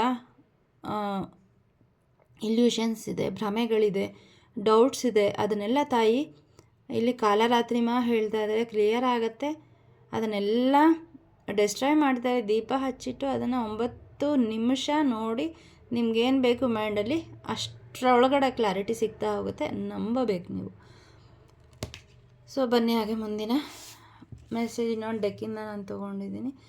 ಇಲ್ಲಿ ಸೃಷ್ಟಿ ಸ್ಥಿತಿ ಲಯಕಾರರೇ ನಿಮ್ಮ ಹತ್ರ ಬಂದಿದ್ದಾರೆ. ಏಕಾದಶಿನ ಯಾರೋ ತುಂಬ ನಂಬಿಕೆ ಶ್ರದ್ಧೆಯಿಂದ ಮಾಡ್ತಾಯಿದ್ರಿ. ಲಕ್ಷ್ಮೀ ತಾಯಿಯ ಕೃಪೆ ಉಂಟಾಗ್ತಾ ಇದೆ. ನಿಮ್ಮ ಜೀವನದಲ್ಲಿ ಯಾವುದೋ ಒಂದು ಜ್ಞಾನ, ಅಂದರೆ ನೀವು ಯಾವುದೋ ಒಂದು ಹೊಸ ವಿಷಯವನ್ನು, ನಿಮ್ಮ ಜೀವನವನ್ನು ಅತಿ ಉನ್ನತ ಮಟ್ಟಕ್ಕೆ ತೆಗೆದುಕೊಂಡು ಹೋಗೋ ಅಂತಹ ಒಂದು ಜ್ಞಾನ ನಿಮಗೆ ಸಿಗ್ತಾ ಇದೆ. ಇಲ್ಲಿ ಕೆಲವು ಇಂಟ್ಯೂಷನ್ ಪವರ್ ಚೆನ್ನಾಗಿ ಆಗ್ತಾ ಇದೆ. ಇಲ್ಲಿವರೆಗೂ ನೀವು ಕನ್ಫ್ಯೂಷನಲ್ಲಿದ್ದಿರಿ, ಇಂಟ್ಯೂಷನ್ನ ನೆಗ್ಲೆಕ್ಟ್ ಮಾಡ್ತಾ ಇದ್ರಿ. ನಿಮ್ಮ ಇಂಟ್ಯೂಷನ್ ಹೇಳಿದ್ರು ಕೂಡ, ನಿಮ್ಮ ಮನಸ್ಸು ಹೇಳಿದ್ರು ಕೂಡ ಅದನ್ನು ನಿಮಗೆ ನಂಬಕ್ಕಾಗ್ತಾ ಇರಲಿಲ್ಲ. ಸೊ ಇಲ್ಲಿ ಯೂನಿವರ್ಸ್ ತಾಯಿ ಮಾತೇ ಹೇಳ್ತಾಯಿದ್ರೆ, ಇನ್ನು ಮುಂದೆ ನಿಮ್ಮ ಈ ವಿಡಿಯೋ ಸಿಕ್ಕ ನಂತರ ನಿಮ್ಮ ಇಂಟ್ಯೂಷನ್ ಪವರು ಯೂನಿವರ್ಸ್ ಜೊತೆ ಅಲೈನ್ ಆಗ್ತಾ ಇದೆ. ಯೂನಿವರ್ಸ್ ಅಂದರೆ ಏನು? ನಾವು ನಂಬಿರುವಂತಹ ದೇವರು. ಈ ಬ್ರಹ್ಮಾಂಡಕ್ಕೆ ಅಧಿಪತಿ ಯಾರಿರ್ತಾರೆ, ನೀವು ಯಾರನ್ನು ಪೂಜೆ ಮಾಡ್ತಾ ಇರ್ತಾರ ಅವರೇ ನಿಮ್ಮ ಯೂನಿವರ್ಸು. ಅವರ ಆಶೀರ್ವಾದದಿಂದ ನಿಮಗೆ ನಿಮ್ಮ ಇಂಟ್ಯೂಷನ್ ಪವರ್ ಏನಾಗುತ್ತೆ, ರೈಸ್ ಆಗುತ್ತೆ. ನಿಮ್ಗೆ ಏನು ಬೇಕು ಆ ಒಂದು ಪ್ರಶ್ನೆಗೆ ಉತ್ತರ ನಿಮ್ಮಲ್ಲೇ ಸಿಗ್ತಾ ಇದೆ. ನನಗೆ ಇಲ್ಲಿ ದೇವರ ಸುತ್ತ ಇರುವಂತಹ ಈ ಒಂದು ಪ್ರಭಾವಳಿ ಅಟ್ರ್ಯಾಕ್ಟ್ ಮಾಡ್ತಾ ಇದೆ. ಇಲ್ಲಿ ಕೆಲವರ ಒಂದು ಆರ ಕ್ಲೆನ್ಸ್ ಆಗ್ತಾ ಇದೆ. ನಿಮ್ಮ ಸಹಸ್ರಾರ ಚಕ್ರ ಆ್ಯಕ್ಟಿವೇಟ್ ಆಗ್ತಾಯಿದೆ. ಕೆಲವರಿಗೆ ನೆತ್ತಿಯ ಭಾಗದಲ್ಲಿ ಸ್ವಲ್ಪ ಏನೋ ಭಾರ ಅನ್ನಿಸ್ಬೋದು, ಅಥವಾ ಅದನ್ನು ಮುಟ್ಕೊಂಡ್ರೆ ಸ್ವಲ್ಪ ಟಿಂಗ್ಲಿಂಗ್ ಸೆನ್ಸೇಷನ್ ಇರಬಹುದು. ಏನೋ ಒಂಥರ ಈಗ ಸ್ವಲ್ಪ ಲೈಟನ್ನು ಏನಾದರೂ ಶಾಕ್ ಹೊಡೆದ್ರೆ ಹೇಗೆ ಮುಟ್ಟಿದಾಗ ಕರೆಂಟ್ ಹೊಡೆದಂಗೆ ಇರುತ್ತಲ್ಲ, ಆ ಥರ ಸದಾ ನಿಮ್ಮನ್ನು ಸಹಸ್ರಾರ ಚಕ್ರದಲ್ಲಿ ಏನೋ ಒಂದು ಶಕ್ತಿ ನಿಮಗೆ ಫೀಲ್ ಆಗ್ತಾ ಇರಬಹುದು. ಸೊ ಯಾರ್ಯಾರಿಗೆಲ್ಲ ಆ ಥರ ಆಗ್ತಾಯಿದೆ ಖಂಡಿತ ತಿಳಿಸಿ. ಇನ್ನು ಆ ಥರ ಏನೂ ಆಗ್ತಾಯಿಲ್ಲ ಅಂದರೆ ಖಂಡಿತ ಇನ್ನು ಮುಂದೆ ನೀವು ಆ ಒಂದು ಎನರ್ಜಿಗೆ ಬರ್ತಾ ಇದ್ದೀರಾ. ಏನು ಮೆಡಿಟೇಷನ್ ಮಾಡ್ತಾ ಇದ್ದೀರಿ, ಅಬ್ಸ್ಟಕಲ್ಸ್ ಬಂತು ಅಂತ ನಿಲ್ಲಿಸ್ಬೇಡಿ ಖಂಡಿತ. ಇನ್ನು ನೋಡಿ ಇಲ್ಲಿ ಜಪ ಮಾಡ್ತಾ ಇದ್ದಾರೆ ಬ್ರಹ್ಮದೇವರು, ಅವರ ಕೈಯಲ್ಲಿ ಮಾಲೆ ಇದೆ. ಯಾವುದಾದ್ರೂ ಮೆಡಿಟೇಷನ್ ಮಾಡ್ತಾ ಇರ್ಬೋದು, ಅಯ್ಯೋ ನನಗೇನೂ ಆಗ್ತಾಯಿಲ್ಲ, ಯಾವುದಾದ್ರೂ ಸ್ವಿಚ್ ವರ್ಡ್ ಹೇಳ್ತಾ ಇರ್ಬೋದು, ಯಾವುದಾದ್ರೂ ನಾಮ ಜಪವನ್ನು ಮಾಡ್ತಾ ಇರ್ಬೋದು, ಪೂಜೆ ಮಾಡ್ತಾ ಇರ್ಬೋದು. ಸೊ ಅದರಿಂದ ಏನೂ ಆಗಿಲ್ಲ ಅನ್ನೋ ಅಂಥದ್ದು ನಿಮಗೆ ಮನಸ್ಸಲ್ಲಿ ಇರಬಹುದು. ಬಟ್ ಇಲ್ಲ, ನಿಮ್ಮ ಜೊತೆ ಎಲ್ಲ ದೇವತೆಗಳು ಕನೆಕ್ಟ್ ಆಗೋದಕ್ಕೆ ಶುರುವಾಗ್ತಾರೆ. ಆ ಒಂದು ಎನರ್ಜಿಗೆ ನೀವು ಬರ್ತಾ ಇದ್ದೀರಾ. ಡೌಟ್ ಮಾಡಬೇಡಿ, ಅದನ್ನು ಅಲ್ಲೇ ನಿಲ್ಲಿಸ್ಬೇಡಿ, ಖಂಡಿತ ಕಂಟಿನ್ಯೂ ಮಾಡಿ. ದೇವರ ಜೊತೆ ನಿಮ್ಗೆ ಖಂಡಿತ ನಿಮ್ಮ ಎನರ್ಜಿ ಅಲೈನ್ ಆಗುತ್ತೆ. ನೀವು ಅದನ್ನು ಬೇರೆಯವ್ರಿಗೆ ತಿಳಿಸ್ಕೊಡೋ ಅಂತಹ ಜ್ಞಾನ ಕೊಡೋ ಅಂತಹ ಸ್ಥಿತಿಗೆ ನಿಮ್ಮನ್ನು ದೇವರು ಕರ್ಕೊಂಬರೋದಕ್ಕೆ ಆ ಒಂದು ವರವನ್ನು ನಿಮಗೆ ಕೊಡ್ತಾ ಇದ್ದಾರೆ. ಸೊ ತಂದೆ ಈಶ್ವರ ಕೂಡ ಇಲ್ಲಿದ್ದಾರೆ. ಸೊ ಎಲ್ಲ ದೇವತೆಗಳು ನಿಮಗೆ ಇಲ್ಲಿದ್ದಾರೆ. ಅವರ ಆಶೀರ್ವಾದ ನಿಮಗೆ ತುಂಬ ಚೆನ್ನಾಗಿದೆ. ನೀವೀಗ ಕಷ್ಟ ಅನುಭವಿಸ್ತಾ ಇರಬಹುದು, ಅಳ್ತಾ ಇರ್ಬೋದು, ದುಃಖ ಪಡ್ತಾ ಇರ್ಬೋದು, ಯಾಕೆ ನನಗೆ ಹೀಗೆ ಅಂತ. ಖಂಡಿತ ನಿಮಗೆ ದೇವರ ಆಶೀರ್ವಾದ ಇದೆ. ಅದಕ್ಕಿಂತ ದೊಡ್ಡದು ಯಾವುದೂ ಇಲ್ಲ. ಯಾವ ವ್ಯಕ್ತಿ ಕೂಡ ಇವ್ರ ಮುಂದೆ ದೊಡ್ಡವರಲ್ಲ ಅಲ್ವಾ. ಯಾವುದೋ ವ್ಯಕ್ತಿ ಇಲ್ಲ ಅಂತ ನಾವು ಅಳ್ತೀವಿ, ಕೊರಗ್ತೀವಿ, ನಮ್ಮ ಸಮಯನ ವ್ಯರ್ಥ ಮಾಡ್ತೀವಿ. ಇಡೀ ಬ್ರಹ್ಮಾಂಡದ ದೇವತೆಗಳು ನಮ್ಮ ಜೊತೆ ಇದ್ದಾರೆ ಅಂತ ಅಂದಾಗ ಯಾವ ವ್ಯಕ್ತಿ ಅವಶ್ಯಕತೆ ನಮಗೇನಿದೆ, ಅಥವಾ ಅವ್ರು ಮನಸ್ಸು ಮಾಡಿದ್ರೆ ಯಾವ ವ್ಯಕ್ತಿ ನಿಮ್ಮ ಜೀವನಕ್ಕೆ ಬರೋದಕ್ಕೆ ಎಷ್ಟೊತ್ತು ಅಲ್ವಾ. ಸೊ ಹಾಗಾಗಿ ನಿಮ್ಮ ಒಂದು ವೈಬ್ರೇಷನನ್ನು ಹೈ ಮಾಡ್ಕೊಳ್ಳಿ. ಯಾರ ಹಿಂದೆನೂ ಬೆಗ್ ಮಾಡಬೇಡಿ. ಅಯ್ಯೋ ನನ್ನ ಹಿಂದೆ ಬಾ, ನೀನು ನನ್ನ ಜೊತೆ ಬಾ, ನನಗೆ ನೀನು ಬೇಕು, ನೀನು ಇಲ್ಲದೆ ಇರೋಕ್ಕಾಗಲ್ಲ, ಯಾಕೆ ಬೆಗ್ ಮಾಡಬೇಕು. ನಮ್ಮ ವೈಬ್ರೇಷನ್ನ ಹೈ ಮಾಡಿಕೊಂಡ್ರೆ ಖಂಡಿತ ಅವರೇ ಬರ್ತಾರೆ. ನೋಡಿ, ಒಬ್ಬರಿಂದೆ ನಾವು ಹೋಗಿ ಭಿಕ್ಷೆ ಬೇಡೋ ಥರ ನನಗೆ ನಿನ್ನ ಟೈಮ್ ಬೇಕು, ನೀನು ನನಗೆ ಗೌರವ ಕೊಡು, ಪ್ರೀತಿ ಕೊಡು ಅಂತ ನಾವು ಬೆಗ್ ಮಾಡೋದು ಹೇಗಿದೆ, ಅವರೇ ಬರೋ ಥರ ಮಾಡೋದು ಹೇಗಿದೆ. ಸೊ ಅವ್ರು ಯಾರ ಬಗ್ಗೆ ನಿಮ್ಮನ್ನು ನೆಗ್ಲೆಕ್ಟ್ ಮಾಡಿ ಹೋಗಿದಾರ ಅವ್ರ ಬಗ್ಗೆ ಯೋಚನೆ ಮಾಡಬೇಡಿ. ನಿಮ್ಮ ಎನರ್ಜಿನ ಹೈ ಮಾಡ್ಕೊಳ್ಳಿ, ಅವರೇ ಬರ್ತಾರೆ. ಅಥವಾ ಏನಾದರೂ ಮ್ಯಾನಿಫೆಸ್ಟ್ ಮಾಡ್ತಾಯಿದ್ರೆ ಆಗ್ತಿಲ್ಲ ಅಂತಂದರೆ ಯಾಕೆ ಅಂದರೆ ನಿಮ್ಮಲ್ಲಿ ಲೋ ವೈಬ್ರೇಷನ್ ಇದೆ. ಆ ವೈಬ್ರೇಷನ್ಸ್ನ ಹೈ ಮಾಡ್ಕೊಳ್ಳಿ, ಜಪ ಮಾಡಿ, ಆರಾ ಕ್ಲೆನ್ಸಿಂಗ್ ಮಾಡ್ಕೊಳ್ಳಿ, ಚಕ್ರ ಮೆಡಿಟೇಷನ್ ಮಾಡಿ. ಮೇಡಮ್ ಒಂದಿಂದಲೇ ಸಾಧ್ಯನಾ? ಖಂಡಿತ ಇಲ್ಲ. ಯಾಕಂದರೆ ಎಷ್ಟೋ ವರ್ಷ ನಾವು 6-7 ತಿಂಗಳಿಂದ ಮನೆ ಕ್ಲೀನ್ ಮಾಡಿಲ್ಲ ಅಂತ ಅಂದ್ರೇ ಮನೇಲಿ ಎಷ್ಟು ವೇಸ್ಟೇಜಸ್ ತುಂಬ್ಕೊಂಡಿರುತ್ತೆ, ಎಷ್ಟು ಗಲೀಜಾಗಿರುತ್ತೆ. ಅದನ್ನು ಒಂದೇ ದಿನ ಕ್ಲೀನ್ ಮಾಡೋಕ್ಕಾಗತ್ತಾ? ಖಂಡಿತ ಇಲ್ಲ. ಅದಕ್ಕೆ ಟೈಮ್ ಬೇಕು. ಹಾಗೆ ನಾವು ಎಷ್ಟೋ ಜನ್ಮಗಳಿಂದ ನಮ್ಮ ಕರ್ಮಗಳನ್ನು ನಾವು ಸುತ್ಕೊಂಡ್ಬಂದಿರ್ತೀವಿ. ಒಂದಿಂದಲಾಗುತ್ತಾ? ಆಗಲ್ಲ. ತೀರಬೇಕು. ಅದಕ್ಕೆ ಚಾಲೆಂಜ್ ಮಾಡಿ ನೀವು ಹೋಗಬೇಕು. ಖಂಡಿತ ದೇವರನ್ನು ನಂಬಿದ್ದೀರಾ, ಅದರಲ್ಲಿ ಸಂದೇಹ ಪಡಬೇಡಿ. ಮುಂದೆ ಹೋಗಿ ಏನು ಮಾಡ್ತಿದ್ದೀರಾ ಈಗ ಪೂಜೆನ, ಅದನ್ನು ನಾವು ಮುಂದುವರ್ಸ್ಕೊಂಡು ಹೋಗಿ. ನನಗಿಲ್ಲಿ ಇಲ್ಲಿ ತೆಂಗಿನ ಮರ ಕಾಣಿಸ್ತಾ ಇದೆ, ಕಲ್ಪವೃಕ್ಷ. ಏನಾದರೂ ತುಂಬ ಮ್ಯಾನಿಫೆಸ್ಟೇಷನ್ ತುಂಬ ಡಿಲೇ ಆಗ್ತಾ ಇದೆ ಅಂದರೆ ಒಂದು ತೆಂಗಿನಕಾಯಿಯನ್ನು ಸಿಪ್ಪೆ ಸಮೇತ ಅದಕ್ಕೆ ಕೆಂಪು ದಾರವನ್ನು ಸುತ್ತಿ, ಮತ್ತು ಹಾಗೆ ಆರೆಂಜ್ ಕಲರ್ ಸಿಂಧೂರ ಬರುತ್ತೆ ನೋಡಿ, ಅದನ್ನು ಆಂಜನೇಯ ಸ್ವಾಮಿಗೆ ಅರ್ಪಿಸಿ, ನಿಮ್ಮ ಆವಿಷ್ಯ ಏನಿದೆ ಅದನ್ನು ನೆರವೇರಿಸ್ಕೊಡು ಅಂತ ಹೇಳಿ ಅವ್ರ ಪಾದಕ್ಕೆ ಅರ್ಪಿಸಿ ಬನ್ನಿ. ಸೊ ಎಲ್ಲ ಒಳ್ಳೆಯದಾಗುತ್ತೆ. ನಿತ್ಯಾನಂದ ಪ್ರಭು ಭಕ್ತಿಗೆ ಒಂದು ಹೆಸರು. ಈ ಒಂದು ಎನರ್ಜಿಗೆ ನಿಮ್ಮನ್ನು ಬರೋದಕ್ಕೆ ತಾಯಿ ಹೇಳ್ತಾ ಇದ್ದಾರೆ. ನಿತ್ಯ ಆನಂದ ನಿಮಗೆ ಯಾವುದೋ ವ್ಯಕ್ತಿಯಿಂದ ಸಿಗೋ ಅಂಥದ್ದಲ್ಲ. ಇಂದಿನ ಕಾರ್ಡಲ್ಲೂ ಕೂಡ ಅದೇ ಮೆಸೇಜ್ ಬಂದಿತ್ತು. ನಮಗೆ ನಿತ್ಯ ಆನಂದ ಸಿಗೋದು ಖಂಡಿತ ದೇವರ ಜಪದಿಂದ. ಹಾಗಂತ ನಾವು ಸನ್ಯಾಸಿಗಳಾಗಬೇಕಾ? ಖಂಡಿತ ಇಲ್ಲ. ದೇವರ ಧ್ಯಾನ ಮಾಡಿದ್ರೆ ನಮಗೇನು ಬೇಕು ಏನು ಬೇಡ ತಂದೆಗೆ ಗೊತ್ತು, ತಾಯಿಗೆ ಗೊತ್ತು, ಅವರು ನಮಗೆ ಕೊಡ್ತಾರೆ. ನಿಮ್ಮ ಜೀವನದಲ್ಲಿ ಸ್ಟೆಬಿಲಿಟಿ ಬರಬೇಕು ಅಂತ ಅಂದರೆ ಖಂಡಿತ ನಾಮಜಪವನ್ನು ಮಾಡಿ, ದೇವರಿಗೆ ಪ್ರೀತಿಯನ್ನು ಅರ್ಪಿಸಿ. ಯಾವುದೇ ನೀವು ಪಂಚೋಪಚಾರ ಪೂಜೆ ಮಾಡದೇ ಇರ್ಬೋದು, ಷೋಡಶೋಪಚಾರ ಪೂಜೆ ಮಾಡೋಕ್ಕಾಗದೇ ಇರಬಹುದು. ದೇವರನ್ನು ಪ್ರೀತಿ ಮಾಡಿ. ನಿಮ್ಮ ಸುತ್ತಲಿನ ದೀನ ದಲಿತರನ್ನು ಅವ್ರಿಗೇನು ಅವಶ್ಯಕತೆ ಇದೆ, ನಿಮ್ಮ ಕೈಲಿ 1 ರೂಪಾಯಿ ಆಗಲಿ ದಾನ ಮಾಡಿ. ಪಶು ಪಕ್ಷಿಗಳಿಗೆ ನೀರನ್ನು ಉಣಿಸಿ, ಆಹಾರವನ್ನು ಉಣಿಸಿ, ಎಷ್ಟು ಸಾಧ್ಯ ಆಗುತ್ತೆ. ನಿಮ್ಮ ತಿಂಗಳಲ್ಲಿ 100 ರೂಪಾಯಿ ಆಗಲಿ 10 ರೂಪಾಯಿ ಆಗಲಿ ಅದನ್ನು ಪ್ರೀತಿಯಿಂದ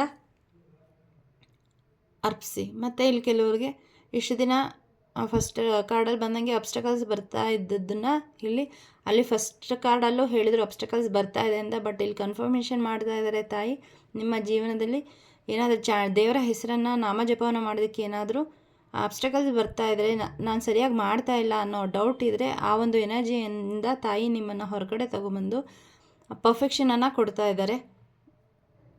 ಸ್ವಲ್ಪ ಚಾರಿಟಿ ಮಾಡೋದಕ್ಕೆ ಹೇಳ್ತಾ ಇದ್ದಾರೆ. ಖಂಡಿತ ಅದನ್ನು ಮಾಡಿ. ಶೇಷನಾಗ ಬಂದಿದ್ದಾರೆ ತುಂಬ ದಿನ ಆದಮೇಲೆ. ಸೊ ಯಾರಿಗಾದ್ರೂ ಮಕ್ಕಳಾಗೋದಕ್ಕೆ ಸಮಸ್ಯೆ ಆಗಿದೆ ಅಂತಂದರೆ 2ನೇ ಸರಿ ಕನ್ಫರ್ಮೇಷನ್ ಬರ್ತಾ ಇದೆ ನಿಮಗೆ ಮಗು, ನಿಮ್ಮ ಜೀವನದಲ್ಲಿ ಮಗು ಆಗ್ತಿಲ್ಲ ಅಂತ ಏನಾದರೂ ನೀವು ಸಫರ್ ಆಗ್ತಾಯಿದ್ರೆ ಖಂಡಿತ ನಿಮಗೆ ಮಕ್ಕಳಾಗತ್ತೆ. ಇಷ್ಟು ದಿನ ದೇವರು ನಿಮ್ಮ ಪೇಷನ್ಸನ್ನು ಟೆಸ್ಟ್ ಮಾಡ್ತಾಯಿದ್ರು. ನೀವು ಅದರಲ್ಲಿ ಜಯಶಾಲಿ ಆಗಿದ್ದೀರಿ. ನಂಬಿಕೆಯಿಂದ ನೀವು ದೇವರನ್ನು ಆರಾಧನೆ ಮಾಡಿದ್ದೀರಿ, ಅದರಲ್ಲಿ ನಿಮಗೆ ಸಕ್ಸಸ್ ಸಿಗ್ತಾ ಇದೆ. ನಿಮಗೆ ಯೋಚನೆಯಲ್ಲಿ ತುಂಬ ಮುಳುಗ್ತಾ ಇದ್ರಿ, ಯಾರ ಬಗ್ಗೆನೂ ತುಂಬ ಡಿಪೆಂಡ್ ಆಗಿದ್ರಿ, ದೈಹಿಕವಾಗಿ ತುಂಬ ವೀಕ್ ಆಗಿದ್ರಿ, ಕಾಯಿಲೆಗಳಿತ್ತು. ಈ ಥರ ಏನಾದರೂ ಎನರ್ಜಿನಲ್ಲಿ ನೀವಿದ್ರೆ ಇನ್ನು ಮುಂದೆ ನಿಮಗೆ ಫಿಸಿಕಲ್ ಮತ್ತು ಮೆಂಟಲ್ ಸ್ಟ್ರೆಂತ್ ಬರ್ತಾ ಇದೆ. ನೀವು ಶಕ್ತಿಶಾಲಿ ಆಗ್ತಾ ಇದ್ದೀರಿ. ಅದು ಕೇವಲ ದೈಹಿಕವಾಗಿ ಅಲ್ಲ, ಮಾನಸಿಕವಾಗಿಯೂ ಕೂಡ. ನಿಮ್ಮ ಜೀವನದಲ್ಲಿ ಏನೇ ಸಮಸ್ಯೆ ಬರಲಿ, ಇಡೀ ಜಗತ್ತು ಮುಳುಗೋಗ್ತಾ ಇದ್ರೂ ಕೂಡ ನಿಮಗೆ ಆ ಒಂದು ಶಾಂತಿಯನ್ನು ಇಲ್ಲಿ ತಾಯಿ ದಯಪಾಲಿಸ್ತಾ ಇದ್ದಾರೆ. ಸೊ ಹಾಗೆ ಶೇಷನಾಗ ದೇವರ ಒಂದು ಆಶೀರ್ವಾದ ನಿಮಗೆ ಸಿಗ್ತಾ ಇದೆ.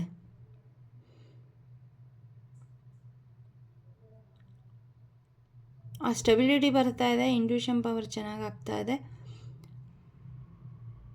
ಯಾರ್ಯಾರೆಲ್ಲ ಕುಕ್ಕೆ ಹೋಗಿ ಬಂದಿದ್ದೀರಿ, ಸೊ ಅವ್ರಿಗೆ ಇಲ್ಲಿ ತಂದೆ ಹೇಳ್ತಿದ್ದಾರೆ, ನೀವು ಏನು ಉದ್ದೇಶದಿಂದ ಕುಕ್ಕೆಗೆ ಬಂದು ಹೋದ್ರಿ, ನಾನು ನಿಮ್ಮ ಒಂದು ಆಸೆಯನ್ನು ಈಡೇರಿಸ್ತಾ ಇದ್ದೀನಿ ಅಂತ. ಸೊ ಇಲ್ಲಿ ನಿಮ್ಮ ಜೀವನದಲ್ಲಿ ಯಾವುದೊಂದು ಕೆಲವರಿಗೆ ಬ್ಲ್ಯಾಕ್ ಮ್ಯಾಜಿಕ್ ಎನರ್ಜಿ ಸೆಂಡ್ ಆಗಿದೆ, ತುಂಬ ದುಃಖ ಪಡ್ತಾ ಇದ್ದೀರಾ, ಅಥವಾ ಥರ್ಡ್ ಪಾರ್ಟಿ ಎನರ್ಜಿ ಇದೆ.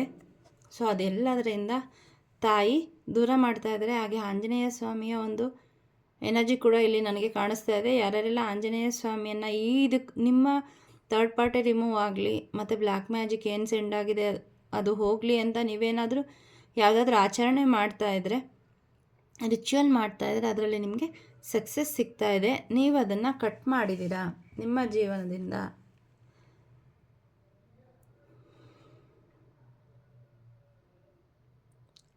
ನಿಮ್ಮ ಜೀವನದ ಏನೇ ಒಂದು ಬಿರುಗಾಳಿ ಎದ್ದಿರಲಿ, ಸೊ ಇಂದಿನ ಒಂದಕ್ಕೊಂದು ಕನ್ಫರ್ಮೇಷನ್ ಅದೇ ಬರ್ತಾ ಇದೆ. ನಿಮ್ಮ ಜೀವನದಲ್ಲಿ ಏನೇ ಬಿರುಗಾಳಿ ಎದ್ದಿರಲಿ, ಏನೇ ಸರ್ಕಮ್ಸ್ಟೆನ್ಸಸ್ ಈಗಲಿ, ಏನೇ ಪರಿಸ್ಥಿತಿ ನಿಮ್ಮ ಜೀವನದಲ್ಲಿ ಇದ್ದರೂ ಕೂಡ ನಿಮ್ಮ ಜೀವನದಲ್ಲಿ ಶಾಂತಿಯನ್ನು, ಆ ಬ್ಯಾಲೆನ್ಸನ್ನು ತಾಯಿ ತಂದು ಕೊಡ್ತಾ ಇದ್ದಾರೆ. ಯಾವುದೇ ಎನರ್ಜಿ ಸೆಂಡ್ ಆಗಿದೆ ಅಂತನೋ, ನನಗೆ ನನ್ನ ವಿಶ್ ಮ್ಯಾನಿಫೆಸ್ಟ್ ಆಗ್ತಾ ಇಲ್ಲ ಅಂತನೋ, ನೋಡಿ ಇಲ್ಲಿ ಬಿರುಗಾಳಿ ಎದ್ದಿದೆ ಅಲ್ವಾ. ಸೊ ಅದೇನೇ ಆದರೂ ಮುಖದಲ್ಲಿ ಎಷ್ಟು ಸಮಚಿತ್ತತೆ ಇದೆ ಅಲ್ವಾ ಇವ್ರಿಗೆ. ಸೊ ಆ ಥರ ಒಂದು ಎನರ್ಜಿಗೆ ಖಂಡಿತ ನೀವು ಬರ್ತಾ ಇದ್ದೀರಾ. ಏನು ನಿಮ್ಮ ಪ್ರಪಂಚವನ್ನು ಗೆಲ್ಲಬೇಕು. ಪ್ರಪಂಚ ಅಂದರೆ ಇಡೀ ಪ್ರಪಂಚ ಅಲ್ಲ, ಯಾರನ್ನು ನೀವು ಪ್ರಪಂಚ ಅಂತ ಅಂದ್ಕೊಂಡಿದ್ದೀರಾ, ಅಥವಾ ಯಾವುದೋ ಒಂದು ವಿಷಯ ನನಗಾಗಿ ಬರಬೇಕು, ನನ್ನ ಬ್ಯಾಲೆನ್ಸ್ ಬರಬೇಕು ಅಂತ ಅಂದ್ಕೊಂಡಿದ್ದೀರಿ. ಸೊ ಅದು ಬರ್ತಾ ಇದೆ. Number 2 energy. ನಂಬರ್ 2 ಯಾವಾಗಲೂ ಬ್ಯಾಲೆನ್ಸನ್ನು ತೋರಿಸುತ್ತೆ. ನೀವು ತುಂಬ ಆಶಾವಾದಿಗಳು. ಏನೇ ಕಷ್ಟ ಬಂದರೂ ಕೂಡ ಅದಕ್ಕೆ ಕೈ ಚೆಲ್ಲಿ ಕೂತ್ಕೊಳ್ಳದೆ ನಿಮ್ಮ ಎಫರ್ಟನ್ನು ನೀವು ಹಾಕ್ತಾಯಿದ್ದೀರಿ. ನಿಮ್ಮ ವಿಶ್ ಮ್ಯಾನಿಫೆಸ್ಟೇಷನ್ ದ್ರಾಕ್ಷಿ ಯಾವತ್ತೂ ಅಬಂಡೆನ್ಸನ್ನು ತೋರಿಸುತ್ತೆ ಮತ್ತು ಪಾಸಿಟಿವಿಟಿಯನ್ನು ತೋರಿಸುತ್ತೆ. ಇನ್ನು ಕೆಲವರು ಇಲ್ಲಿ ಟೂರನ್ನು ಹೋಗ್ಬೋದು, ಸಮುದ್ರದ ದಂಡೆ, ನದಿ ಪಾತ್ರಗಳಿಗೆ ಹೋದಾಗ ಅಲ್ಲಿ ಸ್ನಾನ ಮಾಡೋದನ್ನು ಮರಿಬೇಡಿ. ಇದರಿಂದ ನೀವು ಕ್ಲೆನ್ಸ್ ಆಗ್ತೀರಿ. ಗಂಗಾ ಮಾತೆ ದರ್ಶನ ಕೂಡ ನೀವು ಮಾಡಬಹುದು. ಗಂಗಾ ಮಾತೆ ಮೊದಲೇ ಕಾರ್ಡಲ್ಲೂ ಬಂದಿದ್ದರು, ಇಲ್ಲೂ ಬರ್ತಾ ಇದ್ದಾರೆ. ಸೊ ಇಲ್ಲೇನಾದರೂ ನಿಮ್ಮ ವಿಷಯ ತುಂಬ ದಿವಸದಿಂದ ಆಗ್ತಾ ಇಲ್ಲ ಅಂತಂದರೆ ಖಂಡಿತ ಅದು ಮ್ಯಾನಿಫೆಸ್ಟ್ ಆಗುತ್ತೆ. 3ನೇ ಕನ್ಫರ್ಮೇಷನು ಗಂಗಾ ಜಲವನ್ನು ಉಪಯೋಗಿಸಿ ಅಂತ. ಇಲ್ಲಿ ಕೆಲವರಿಗೆ ನಿಮ್ಮ ಮೂಲಾಧಾರ ಚಕ್ರ ಬ್ಯಾಲೆನ್ಸ್ ಆಗಿರೋವಂಥದ್ದು ಕಂಡು ಬರ್ತಾ ಇದೆ ಚಕ್ರ ಮೆಡಿಟೇಷನ್ ಮಾಡ್ತಾಯಿದ್ರೆ. ಮೂಲಾಧಾರ ಚಕ್ರ ಒಂದು ಬ್ಯಾಲೆನ್ಸ್ ಆಯಿತು ಅಂದರೆ ನಿಮ್ಮ ಜೀವನದಲ್ಲಿ ಸ್ಟೆಬಿಲಿಟಿ ಬರುತ್ತೆ. ಈ ಕಾರ್ಡ್ ಕೂಡ ಬ್ಯಾಲೆನ್ಸನ್ನೇ ತೋರಿಸ್ತಾ ಇದೆ. ನೀವೇನು ಆಚರಣೆ ಮಾಡ್ತಾಯಿದ್ದೀರಾ ಖಂಡಿತ ನಿರಾಶರಾಗಬೇಡಿ. ನಿಮ್ಮ ಪ್ರಪಂಚ ನೀವು ಸೃಷ್ಟಿ ಮಾಡ್ಕೋತೀರಿ, ನಿಮ್ಮ ಜೀವನದ ಅಧಿಪತಿ ನೀವು ಆಗ್ತೀರಿ. ಸೊ ಮಿಸ್ ಮಾಡಿದೆ, ಏನು ಮಾಡ್ತಾಯಿದ್ದೀರಿ ಅದನ್ನು ಮುಂದುವರಿಸ್ಕೊಂಡು ಹೋಗಿ, ನಿರಾಸೆ ಬೇಡ. ಇಲ್ಲಿ ಅಜಾತಶತ್ರು ಹಿಡನ್ ಎನಿಮೀಸ್ ಅಂತ ಏನು ಹೇಳ್ತಾರೆ, ನಿಮಗೆ ಇಷ್ಟು ದಿನ ತೊಂದರೆ ಕೊಡ್ತಾ ಇದ್ರಲ್ವ ನೋಡಿ, ಅವ್ರು ನಿಮಗೆ ಮುಖನೂ ತೋರಿಸ್ದೇನೆ ಹೊರಟು ಹೋಗ್ತಾ ಇದ್ದಾರೆ. ಯಾವುದರಲ್ಲಿ ನಿಮಗೆ ಏನೇನು ಪ್ರಾಬ್ಲಮ್ ಮಾಡಬೇಕು, ತುಂಬ ತೊಂದರೆ ಕೊಟ್ಟಾಗಿದೆ, ಇನ್ನೂ ಕೊಡಬೇಕು ಅಂತ ಇದ್ದರು. ಆದರೆ ತಾಯಿಯ ಆಶೀರ್ವಾದದಿಂದ ಅದರ ಸಮೇತ ನೋವಲ್ಲಿ ಅವರು ನಿಮ್ಮಿಂದ ದೂರ ಹೋಗ್ತಾ ಇದ್ದಾರೆ. ಅದು ನಿಮ್ಗೆ ಸೆಂಡ್ ಆಗಿರೋ ಬ್ಲ್ಯಾಕ್ ಎನರ್ಜಿ ಆಗಿರಬಹುದು ಅಥವಾ ವ್ಯಕ್ತಿಗಳಾಗಿರ್ಬೋದು. ನಿಮ್ಮ ಸಮಸ್ಯೆ ಏನು ಸೃಷ್ಟಿ ಮಾಡ್ತಾ ಇದ್ದಾರೆ, ನೀವು ಕೇಳ್ಕೊಂಡಿದ್ದೀರ ದೇವ್ರ ಹತ್ರ, ನನಗೆ ಇವರಿಂದ ತುಂಬ ಸಮಸ್ಯೆ ಆಗ್ತಾಯಿದೆ ಅಂತ. ಸೊ ಅಂಥವರಿಂದ ಅವರ ಎನರ್ಜಿಯಿಂದ ಇಲ್ಲಿ ಕೆಲವರಿಗೆ ವ್ಯಕ್ತಿಗಳೇ ದೂರ ಹೋಗ್ತಾರೆ, ಎನರ್ಜಿ ವಾಪಸ್ ಹೋಗುತ್ತೆ. ಇನ್ನು ಕೆಲವರಿಗೆ ನಿಮಗೆ ತೊಂದರೆ ಕೊಡ್ತಾ ಇದ್ದಂತಹ ವ್ಯಕ್ತಿಗಳ ಆ ಒಂದು ಎನರ್ಜಿನ ಚೇಂಜ್ ಮಾಡಿ ನಿಮ್ಮನ್ನು ಏನು ಇಷ್ಟು ದಿನ ಬೈತಾ ಇದ್ರು, ಅವಮಾನ ಮಾಡ್ತಾಯಿದ್ರು, ಚುಚ್ಚು ಮಾತಲ್ಲಿ ನಿಂದಿಸ್ತಾ ಇದ್ರಲ್ಲ, ಅವರ ಎನರ್ಜಿನ ತಾಯಿ ಚೇಂಜ್ ಮಾಡ್ತಾ ಇದ್ದಾರೆ, ಅವರಿಗೆ ಪಾಠವನ್ನು ಕಲಿಸೋದ್ರ ಮೂಲಕ. ಸೊ ಹಾಗಾಗಿ ಇಲ್ಲಿ ಬಂದಿರೋಂಥ ಗೈಡೆನ್ಸನ್ನು ಖಂಡಿತ ಫಾಲೋ ಮಾಡಿ. ಇಲ್ಲಿ ಬ್ಯಾಕ್ ಆಫ್ ದ ಡೆಕ್ಕಲ್ಲಿ ಇನ್ನು 11 ವಾರದಲ್ಲಿ ನಿಮ್ಗೇನು ಇಷ್ಟು ದಿನ ಅನ್ಯಾಯ ಆಗ್ತಾ ಇತ್ತಲ್ಲ, ಅದಕ್ಕೆ ತಾಯಿ ಜಸ್ಟಿಸನ್ನು ಕೊಡ್ತಿದ್ದಾರೆ, ನ್ಯಾಯವನ್ನು ಕೊಡ್ತಾ ಇದ್ದಾರೆ. ಹಾಗೆ ಇಲ್ಲಿ ಯಾರಾದರೂ ಕೋರ್ಟ್ ಕೇಸಲ್ಲಿ ಏನಾದರೂ ಇದ್ದರೆ ಅದರಲ್ಲಿ ನಿಮ್ಮ ಕರ್ಮ ಏನಿದೆ, ನಿಮ್ಮದು ಒಳ್ಳೆ ಕರ್ಮ ಇದ್ದರೆ ನಿಮ್ಮ ಪರವಾಗಿ ಕೇಸ್ ಆಗತ್ತೆ. ಮತ್ತು ಅದರಲ್ಲಿ ಏನಾದರೂ ನಿಮ್ಮ ದೋಷ ಇತ್ತು ಅಂದರೆ ಖಂಡಿತ ಅದಕ್ಕೆ ನಿಮಗೆ ಶಿಕ್ಷೆ ಆಗುತ್ತೆ ಅಂತ ಹೇಳ್ತಾ ಇದ್ದಾರೆ. ಏನೇ ಆದರೂ ಕೂಡ ಆಗೋಗಿರೋದು ಅದನ್ನು ಸ್ವೀಕಾರ ಮಾಡಿ ಕ್ಷಮೆ ಕೇಳಿ, ತಪ್ಪಾಗಿದ್ದರೆ ಅಥವಾ ನಿಮ್ಮದೇ ಸರಿಯಾಗಿತ್ತು ಅಂತಂದರೆ ನಿಮಗೆ ಖಂಡಿತ ನ್ಯಾಯ ಸಿಗ್ತಾ ಇದೆ. ಮತ್ತು ಇಲ್ಲಿನ ಬ್ಯಾಕ್ ಆಫ್ ದ ಡೆಕ್ಕಲ್ಲಿ ನೀವು ಬೇರೆಯವ್ರಿಗೆ ಸಹಾಯ ಮಾಡಿದ್ರೆ ನಾನು ನಿನ್ನ ಆತ್ಮಕ್ಕೆ ಏನು ಬೇಕು ಅದನ್ನು ನಾನು ಕೊಡ್ತೀನಿ ಅಂತ ಅನ್ನಪೂರ್ಣ ತಾಯಿ ಹೇಳ್ತಾ ಇದ್ದಾರೆ. ಇಲ್ಲಿ ಇತ್ತೀಚೆಗೆ ಹೊರನಾಡಿಗೆ ಯಾರೋ ಹೋಗಿ ಬಂದಿದ್ದೀರಿ, ತಾಯಿಯ ಆಶೀರ್ವಾದ ನಿಮಗೆ ಸಿಗುತ್ತೆ. ಇನ್ನು ಮುಂದೆ ನೀವು ಅನ್ನಕ್ಕಾಗಿ ಯಾವ ಸಮಯದಲ್ಲೂ ಉಪವಾಸ ಅಥವಾ ಅದಕ್ಕೋಸ್ಕರ ಧನ ಧಾನ್ಯ ಸಮೃದ್ಧಿ ನಿಮ್ಮ ಜೀವನದಲ್ಲಿ ನೆಲೆಸ್ತಾ ಇದೆ. ಸೊ ಅದಕ್ಕೆ ತಾಯಿ ಹೇಳ್ತಾ ಇದ್ದಾರೆ, ಯಾರು ಕಷ್ಟದಲ್ಲಿದ್ದಾರೆ, ಯಾರು ಹಸುವಿನಿಂದ ಇದ್ದಾರೆ ಅವ್ರಿಗೆ ಸಹಾಯ ಮಾಡಿ ಅಂತ. ಫೀಡ್ ಮಾಡಿ, ಅದು ಫಿಸಿಕಲಿ ಆಗಿರ್ಬೋದು, ಎಮೋಷನಲಿ ಆಗಿರ್ಬೋದು. ಕೆಲವರಿಗೆ ಮಾನಸಿಕವಾಗಿ ತುಂಬ ನೊಂದಿರ್ತಾರೆ, ಅವ್ರಿಗೆ ಸಾಂತ್ವನದ ಮಾತುಗಳನ್ನು ಹೇಳಿ ಆಹಾರವನ್ನು ನೀಡಿ. ತಾಯಿಯ ಹೆಸರಲ್ಲಿ ಪ್ರತಿ ವಾರ ಯಾರಿಗಾದರೂ ಅನ್ನದಾನವನ್ನು ಮಾಡಲಿಕ್ಕೆ ತಾಯಿ ಹೇಳ್ತಾ ಇದ್ದಾರೆ. ಈಗೇನು ದೇವಸ್ಥಾನಗಳಲ್ಲಿ ಹೊರಗಡೆ ಅನ್ನ ಸಂತರ್ಪಣೆ ಕಾರ್ಯ ನಡೀತಾ ಇರುತ್ತೆ, ಅಲ್ಲಿ ನೀವು ನಿಮಗೆ ಎಷ್ಟಾಗುತ್ತೆ ಅಷ್ಟು ಹಣವನ್ನು ಧಾನ್ಯವನ್ನು ತಕ್ಕೊಡಿ, ನಿಮಗೆ ಖಂಡಿತ ತಾಯಿಯ ಆಶೀರ್ವಾದ ಸಿಗುತ್ತೆ. ಅನ್ನದಾನಕ್ಕಿಂತ ಮಹಾದಾನ ಮತ್ತೊಂದಿಲ್ಲ. ಸೊ ನಾವೀಗ ಗುಪ್ತ ನವರಾತ್ರಿ ಮಾಡ್ತಾ ಇದ್ದೀವಿ. ಪಾರ್ವತಿ ಮಾತೆ ಬಂದಿದ್ದಾರೆ, ಅದರಲ್ಲೂ ವಿಘ್ನೇಶ್ವರ ಸ್ವಾಮಿಯ ಜೊತೆಗೆ ನೋಡಿ ಇಲ್ಲೂ ಕೂಡ ವಿಘ್ನೇಶ್ವರ ಸ್ವಾಮಿ ಬಂದಿದ್ದಾರೆ. ಖಂಡಿತ ಮತ್ತೆ ಕನ್ಫರ್ಮೇಷನ್ನು, ಯಾರು ಮಗುಗೋಸ್ಕರ ನೋಡ್ತಾ ಇದ್ದೀರಿ ನಿಮಗೆ ಮಗು ಆಗಲಿದೆ, ಅದರಲ್ಲೂ ತಾಯಿಯ ಆಶೀರ್ವಾದದಿಂದ ಗಣೇಶನಂಥ ಪುಟ್ಟ ಮಗು ನಿಮ್ಮ ಜೀವನದಲ್ಲಿ ಬರ್ತಾ ಇದೆ. ಕಂಗ್ರ್ಯಾಚುಲೇಷನ್ಸ್. ಮತ್ತು ಇನ್ನು ಕೆಲವರಿಗೆ ನಿಮ್ಮ ಇನ್ನರ್ ಚೈಲ್ಡ್ ಹೀಲ್ ಆಗ್ತಾ ಇದೆ. ನಿಮ್ಮ ಶತ್ರುಗಳ ವಿರುದ್ಧ ನಿಮಗೆ ತಾಯಿ ಜಯವನ್ನು ತಂದುಕೊಡ್ತಾ ಇದ್ದಾರೆ. ಅಗೇನ್ ಕನ್ಫರ್ಮೇಷನ್, ನಿಮ್ಮ ಜೀವನದಲ್ಲಿರೋಂಥ ಏನು ಬಾಧೆಗಳನ್ನು ಸೃಷ್ಟಿ ಮಾಡ್ತಾ ಇದ್ದಾರೆ, ವಿಘ್ನಗಳನ್ನು ಸೃಷ್ಟಿ ಮಾಡ್ತಾ ಇದ್ದಾರೆ, ಯಾವ ಕೆಲಸನೂ ಸರಿಯಾಗಿ ಆಗಕ್ಕೆ ಬಿಡ್ತಾ ಇಲ್ಲ, ಎನರ್ಜಿ ಸೆಂಡ್ ಮಾಡ್ತಾ ಇದ್ದಾರೆ ಅಂತ ಏನೋ ಎನರ್ಜಿನಲ್ಲಿ ನೀವಿದ್ರೆ ತಾಯಿ ಹೇಳ್ತಾ ಇದ್ದಾರೆ. ಅದು ಎಲ್ಲದರ ವಿರುದ್ಧ ತಾಯಿ ನಿಮಗೆ ಜಯವನ್ನು ತಂದುಕೊಡ್ತಾ ಇದ್ದಾರೆ. ಜಯ ನಿಮ್ಮದೇ. ಸ್ಪಿರಿಚುಯಾಲಿಟಿ ಅಗೇನ್ ಇವತ್ತು ತುಂಬ ವಿಶೇಷವಾದಂಥ ಮೆಸೇಜಸನ್ನು ತಾಯಿ ಕೊಡ್ತಾ ಇದ್ದಾರೆ, ಪದೇ ಪದೇ ಕನ್ಫರ್ಮ್ ಮಾಡ್ತಾ ಇದ್ದಾರೆ. ಸ್ಪಿರಿಚುಯಾಲಿಟಿನಲ್ಲಿ ನಿಮಗೆ ಗ್ರೋತ್ ಆಗ್ತಾ ಇದೆ. ಮತ್ತು ಇನ್ನೊಂದು ಗುಡ್ ನ್ಯೂಸ್ ಅಂದರೆ, ನೀವು ನಿಮ್ಮ ಕೈಯಲ್ಲಿ ಕೆಲವರು ಸೆನ್ಸೇಷನ್ನ ಗುರುತಿಸ್ಬೋದು. ಸ್ವಲ್ಪ ಬಿಸಿ ಆಗ್ತಾ ಇರಬಹುದು. ಸಹಸ್ರಾರ ಚಕ್ರದಲ್ಲಿ ಸೆನ್ಸೇಷನ್ ಆಗ್ತಾ ಇರ್ಬೋದು. ಮತ್ತು ಕನ್ಫರ್ಮೇಷನು ಮತ್ತು ನಿಮ್ಮ ಇಂಟ್ಯೂಷನ್ ಪವರು ರೈಸ್ ಆಗುತ್ತೆ. ಮತ್ತು ಸಹಸ್ರಾರ ಚಕ್ರದ ಮೂಲಕ ನಿಮ್ಮ ಯೂನಿವರ್ಸ್ ಜೊತೆ ನಿಮ್ಮ ಶಕ್ತಿ ಅಲೈನ್ ಆಗುತ್ತೆ. ಸಂಪರ್ಕ ಸಾಧ್ಯ ಆಗುತ್ತೆ. ನಿಮ್ಮ ಲೈಫಲ್ಲಿ ನೀವೇ ಅದನ್ನು ಕ್ರಿಯೇಟ್ ಮಾಡೋ ಅಂತಹ ಒಂದು ಪವರ್ಫುಲ್ ಎನರ್ಜಿಗೆ ಬರ್ತಾಯಿದ್ರೆ, ಇನ್ನೂ ಕೆಲವರ ಜೀವನದಲ್ಲಿ ಅದನ್ನು ಸೃಷ್ಟಿ ಮಾಡೋ ಅಂತಹ ಪವರ್ಫುಲ್ ಸಾಧನೆ ಮಾಡಿ ತುಂಬ ಶಕ್ತಿಯನ್ನು ತನ್ನಲ್ಲಿ ಸಮ್ಮಿಳಿತಗೊಳಿಸ್ಕೊಂಡಿರುವಂತಹ ವ್ಯಕ್ತಿಯ ಆಗಮನ ನಿಮ್ಮ ಜೀವನದಲ್ಲಿ ಆಗ್ತಾಯಿದೆ. 2 ರೀತಿ ಮೆಸೇಜ್ ಬರ್ತಾಯಿದೆ. ಯಾರು ಇನ್ನೂ ಆ ಎನರ್ಜಿಗೆ ಹೋಗಿಲ್ಲ, ನಿಮಗೆ ಅಂತಹ ವ್ಯಕ್ತಿಯ ಸಪೋರ್ಟ್ ನಿಮಗೆ ಸಿಗುತ್ತೆ. ಅವರು ನಿಂತು ನಿಮ್ಮ ಸಮಸ್ಯೆ ಏನಿದೆ ಆ ಕೈ ಹಿಡಿದು ನಡೆಸ್ಕೊಂಡು ಹೋಗ್ತಾರೆ. ಇನ್ನು ಕೆಲವರಿಗೆ ನೀವೇ ಆ ಎನರ್ಜಿಗೆ ಬರ್ತಾಯಿದ್ರೆ, ನೀವು ಬೇರೆಯವ್ರನ್ನ ನಡೆಸ್ಕೊಂಡು ಹೋಗುವಂತಹ, ಬೇರೆಯವರಿಗೆ ಸ್ಪಿರಿಚುವಲಿ ಸಹಾಯ ಮಾಡೋ ಅಂತಹ ಒಂದು ಎನರ್ಜಿಗೆ ನಿಮ್ಮನ್ನು ತಾಯಿ ಕರ್ಕೊಂಡು ಬರ್ತಾ ಇದ್ದಾರೆ. ಸೊ ಎಷ್ಟು ಒಳ್ಳೆ ನ್ಯೂಸ್ ಎಲ್ಲ. ಸೊ ನಿಮಗೆ ಪವರ್ಫುಲ್ ಆದಂತಹ ಸಪೋರ್ಟರ್ ಸಿಗ್ತಾ ಇದ್ದಾರೆ. ಇನ್ನು ಕೆಲವರಿಗೆ ನಿಮ್ಮ ಪಾರ್ಟ್ನರು ನಿಮ್ಮ ಸ್ಪಿರಿಚುಯಾಲಿಟಿಗೆ ಸಪೋರ್ಟ್ ಮಾಡ್ತಾ ಇಲ್ಲ, ತುಂಬ ಯಾಕೆ ಪೂಜೆ ಮಾಡಬೇಕು ಅಂತ ನಿಮಗೆ ಬೈತಾ ಇದ್ದಂತಹ ಒಬ್ಬ ನಿಮ್ಮ ಲೈಫ್ ಪಾರ್ಟ್ನರು ನಿಮಗೆ ಸಪೋರ್ಟಿವ್ ಆಗಿ ತಾಯಿಯ ಆಶೀರ್ವಾದದಿಂದ ಚೇಂಜ್ ಆಗ್ತಾ ಇದ್ದರೆ, ನೀವು ಮಾಡೋವಂತಹ ಎಲ್ಲ ಸ್ಪಿರಿಚುವಲ್ ಕೆಲಸಕ್ಕೂ ಕೂಡ ಅವರ ಒಂದು ಸಹಾಯ ಸಿಗ್ತಾ ಇದೆ. ಇನ್ನೂ ಮದುವೆ ಆಗಿಲ್ಲ ಅಂತ ಯಾರಾದರೂ ಎದುರು ನೋಡ್ತಾ ಇದ್ದರೆ, ನಿಮಗೆ ಮದುವೆ ಸಂಬಂಧ ಆ ಒಂದು ಗಳಿಗೆ ಕೂಡಿ ಬಂದು ನಿಮ್ಮ ಮದುವೆ ಆಗೋದನ್ನು ಕೂಡ ಇಲ್ಲಿ ತಾಯಿ ಹೇಳ್ತಾ ಇದ್ದಾರೆ. ಖಂಡಿತ ಯಾರ್ಯಾರಿಗೆಲ್ಲ ಮದುವೆ ಆಗಬೇಕು ಅಂತ ನೀವು ವಧುವರರ ಅನ್ವೇಷಣೆ ಮಾಡ್ತಾಯಿದ್ರಿ, ತಾಯಿ ಹೇಳ್ತಿದ್ದಾರೆ ತಥಾಸ್ತು ಅಂತ. ಸೊ ಒಮ್ಮೆ ಪಾರ್ವತಿ ದೇವಸ್ಥಾನ ಅಥವಾ ಶಕ್ತಿ ದೇವರ ದೇವಸ್ಥಾನಕ್ಕೆ ಹೋಗಿ ಬನ್ನಿ. ಓಂ ಗಮ್ ಗಮ್ ಗಮ್ ಅನ್ನೋ ಅಂತಹ ಒಂದು ಮಂತ್ರವನ್ನು ದಿನಕ್ಕೆ ಎಷ್ಟು ಸಾಧ್ಯ ಆಗುತ್ತೆ ಅಷ್ಟು ನೀವು ಪಠಣೆ ಮಾಡಿ, ನಿಮ್ಮ ಈ ಒಂದು ಎನರ್ಜಿಗೆ ಬರೋದಕ್ಕೆ ಏನೆಲ್ಲ ಅಬ್ಸ್ಟಕಲ್ಸ್ ಇದ್ದರೆ ಅದು ದೂರ ಆಗುತ್ತೆ ಅಂತ ಹೇಳ್ತಾ, ಇಷ್ಟೊತ್ತು ಈ ಗೈಡೆನ್ಸ್ ಸಿಕ್ಕಿರೋದು ನಿಮಗೆಲ್ಲ ರೆಸೊನೇಟ್ ಆಗಿದೆ ಅಂತ ತಿಳ್ಕೊತ, ಯಾರ್ಯಾರಿಗೆ ಏನೇನು ರೆಸೊನೇಟ್ ಆಗಿದೆ ತಿಳಿಸಿ. ಸಬ್ಸ್ಕ್ರೈಬ್ ಮಾಡದೆ ನೋಡ್ತಾ ಇದ್ದರೆ ಸಬ್ಸ್ಕ್ರೈಬ್ ಮಾಡ್ತಾಯಿರಿ. ನಿಮಗೆ ನನ್ನ ಗೈಡೆನ್ಸ್ ಬೇಕು ಅಂದರೆ ಖಂಡಿತ ನನ್ನ ನಂಬರ್ಗೆ ಮೆಸೇಜ್ ಮಾಡಿ, ಫೋನ್ ಮಾಡಿಬಿಡಿ. ಮತ್ತು ನನ್ನ ವಾಟ್ಸಪ್ ಚಾನಲ್ಗೆ ಫ್ರೀ ರೆಮಿಡೀಸು ಕೆಲವೊಂದನ್ನು ನಾನು ಶೇರ್ ಮಾಡ್ತಾ ಇರ್ತೀನಿ.